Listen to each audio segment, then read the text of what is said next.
हरियाणा में स्थानीय निकाय चुनाव को लेकर कांग्रेस में जहां अभी भी पूरी सरगर्मी नहीं है, वहीं पर यूथ कांग्रेस का चुनाव कांग्रेस में साख का सवाल बन गया है। क्योंकि यूथ कांग्रेस के चुनाव को जहां दीपेंद्र हुड्डा ने अपने रसूख के सवाल के साथ जोड़ लिया है, वहीं पर दूसरी तरफ मोहित शर्मा ने भी इस चुनाव को अपने परिवार के साख के साथ अटैच कर दिया है। यानी जहां एक तरफ हरियाणा के अंदर कांग्रेस में स्थानीय निकाय चुनाव को लेकर कमेटियां बनी हुई हैं, वहीं पर यूथ कांग्रेस के चुनाव के लिए अब ये महाभारत एक महीना आगे और चलेगी। क्योंकि स्थानीय निकाय चुनाव के कारण अब यूथ कांग्रेस के चुनाव को 15 मार्च तक आगे बढ़ा दिया गया है और ये बढ़ा हुआ एक महीना हरियाणा यूथ कांग्रेस के दावेदारों के बीच में, प्रत्याशियों के बीच में खींचातानी को और भी बढ़ाने का काम करेगा, उनकी परीक्षा और भी लेने का काम करेगा। और इस चुनाव को लेकर साफ तौर पर 17 नंबर और 11 नंबर दो ऐसे फिगर हैं, दो ऐसी संख्या हैं जो सबके बीच में चर्चा का विषय बन गई हैं और जो पूरे हरियाणा के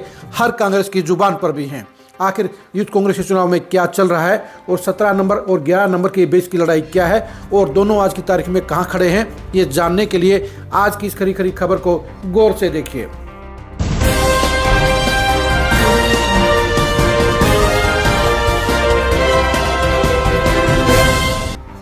हरियाणा यूथ कांग्रेस का चुनाव इस बार भी कोई आम चुनाव नहीं है। इस चुनाव को दीपेंद्र हुड्डा ने अपनी साख का सवाल बना लिया है और उन्होंने पूर्व मंत्री सुखबीर कटारिया के बेटे निशित कटारिया को अपना समर्थन और आशीर्वाद दे दिया है। दीपेंद्र हुड्डा की पूरी फौज, पूरी टीम निशित कटारिया की जीत के लिए सीरियसली लगी हुई है और उनका पूरा कोऑर्डिनेशन निशित कटारिया को मिल रहा है। यही वजह है कि निशित कटारिया के हौसले बुलंद हैं और वो पूरे हरियाणा का दौरा करके अपने चुनाव को गरमाने का काम सफलता से अंजाम दे चुके हैं। निशित कटारिया हर शहर में जाकर यूथ कांग्रेस के चुनाव को लेकर जहां बड़े नेताओं का आशीर्वाद हासिल कर रहे हैं, वहीं पर वो यूथ कांग्रेस के पूर्व सदस्यों के साथ में, पूर्व पदाधिकारियों के साथ में मिलकर अपनी जीत को एक तरफा करने के लिए भरपूर मुहिम चलाए हुए हैं और इस काम में उन्हें सफलता भी जमकर मिल रही है।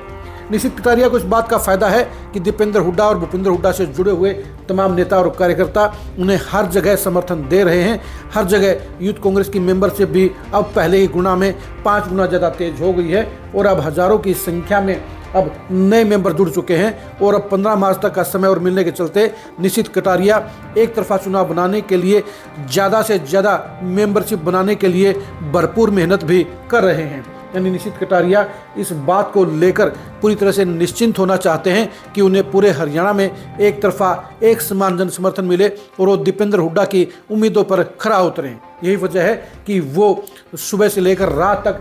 रोजाना एक नई जगह पर जाकर सैकड़ों युवाओं को अपने साथ जोड़ने के लिए पूरे के पूरे मैनेजिंग तरीके से आगे चल रहे हैं और यही वजह है कि उनका चुनाव पूरी तरह से गरमाया हुआ नजर आ रहा है। निशित कटारिया का बैलेट नंबर 17 है और ये 17 नंबर ही दीपेंद्र हुड्डा और भूपेंद्र हुड्डा की पूरी टीम के बीच, हर नेता के बीच में पहुंच चुका है और दीपेंद्र हुड्डा ने अपने हर नेता को फोन करके ये निर्देश दे दिए हैं कि निशित कटारिया को हर जगह भरपूर समर्थन देना है और 17 नंबर बैलेट को बम्पर वोटों के साथ, बम्पर मेंबरशिप के साथ मजबूत करना है ताकि पिछली बार के चुनाव की तरह उनका नाम और उनके पिता का नाम पूरी तरह से कांग्रेस के अंदर एक बार फिर से दबदबे के साथ, चुनावी परिणाम के साथ, जीत के साथ बाहर आए। और दीपेंद्र हुड्डा के भरपूर समर्थन के कारण ही निशित कटारिया निश्चिंत भी लग रहे हैं, लेकिन वो ज़्यादा से ज़्यादा मेंबरशिप बनाकर अपने परिवार का रुतबा बढ़ाना चाहते हैं और दीपेंद्र हुड्डा की उम्मीदों पर खरा उतरना चाहते हैं। निशित कटारिया के सामने पूरी मजबूती के साथ मोहित शर्मा जमे हुए हैं। मोहित शर्मा जहाँ रणदीप सुरजेवाला और कुमारी शैलजा का समर्थन हासिल करके एक मजबूत पहचान और एक मजबूत बेस के साथ चल रहे हैं, वहीं पर वो साइलेंट तरीके से भूपेंद्र हुड्डा खेमे के नेताओं का आशीर्वाद मिलने की भी पूरी उम्मीद करते हैं। वैसे भी 3 पीढ़ियों से मोहित शर्मा के परिवार का हर कांग्रेस के साथ संबंध है। पूरे हरियाणा के भूपेंद्र हुड्डा खेमा के नेता भी उनके साथ जुड़े हुए हैं, तो ऐसे में उनको ये उम्मीद है कि भूपेंद्र हुड्डा खेमे से जुड़े हुए काफ़ी सारे नेता उनको आशीर्वाद देने का काम करेंगे, मोहित शर्मा के लिए वोटिंग कराने का काम करेंगे। यानी वो दोहरे मोर्चे पर अपनी प्लानिंग को आगे लेकर चल रहे हैं। मोहित शर्मा को लगता है कि इस बार उनके लिए रास्ता इतना मुश्किल नहीं है जितना पिछली बार के चुनाव में माहौल गरमाया हुआ था। उनको ये भी लगता है कि इस बार नेताओं के बीच में चल रहे आपस के मनमुटाव के बीच में उनके लिए रास्ता खुल सकता है और वो हरियाणा प्रदेश की यूथ कांग्रेस इकाई के अध्यक्ष बन सकते हैं। वो भी पूरी ताकत के साथ, पूरे संसाधनों के साथ अपने चुनाव को मैनेज करने में लग गए हैं। 1 महीने का मिला अतिरिक्त समय भी उन्हें अपने लिए अनुकूल लग रहा है, क्योंकि उन्हें लगता है कि अभी तो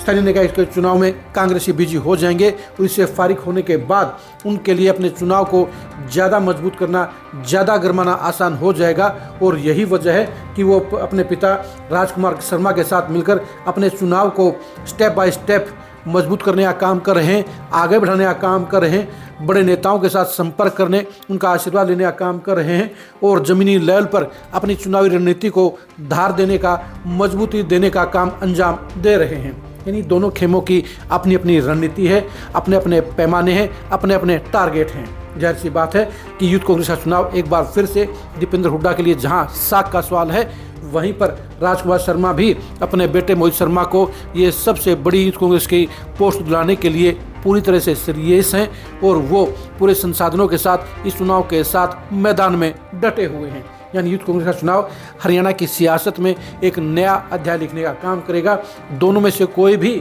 अध्यक्ष बने, लेकिन उसके लिए ये सियासी करियर की एक नई पायदान साबित होगी, उसके सियासी करियर को एक नई ऊंचाई पर ले जाने का काम करेगा। क्योंकि यूथ कांग्रेस के चुनाव में पिछली बार के दोनों ही प्रदेश अध्यक्ष यानी सचिन कुंडू और दिवांशु बुद्धिराजा को कांग्रेस ने लोकसभा और विधानसभा चुनाव लड़ने का काम किया था। ऐसे में इन दोनों नेताओं के लिए भी ये चुनाव जीतकर अपनी सियासत को कैटेगरी ए में लाने के लिए एक सही रास्ता नजर आ रहा है। और यही वजह है कि जहां एक तरफ निशित कटारिया पूरी ताकत के साथ इस चुनाव में डटे हुए हैं, चुनावी जीत को एक तरफा बनाने के लिए पूरी मेहनत कर रहे हैं, वहीं पर मोहित शर्मा भी बड़ा उलटफेर करने के लिए कोई कोर कसर नहीं छोड़ने वाले हैं। आपके हिसाब से हरियाणा यूथ कांग्रेस के चुनाव में अध्यक्ष का चुनाव कौन जीतेगा, कमेंट करके जरूर बताइए। निशित कटारिया की जीत की कितनी संभावनाएं हैं, ये भी कमेंट करके जरूर बताइए। क्या मोहित शर्मा उलटफेर करने में सफल रहेंगे, ये भी कमेंट करके जरूर बताइए। क्या निशित कटारिया इस चुनाव में एक तरफा जीत हासिल करेंगे, ये भी कमेंट करके बताइए। आप हमारे फेसबुक पेज को फॉलो कीजिए, आप हमारे यूट्यूब चैनल को सब्सक्राइब कीजिए। नमस्कार।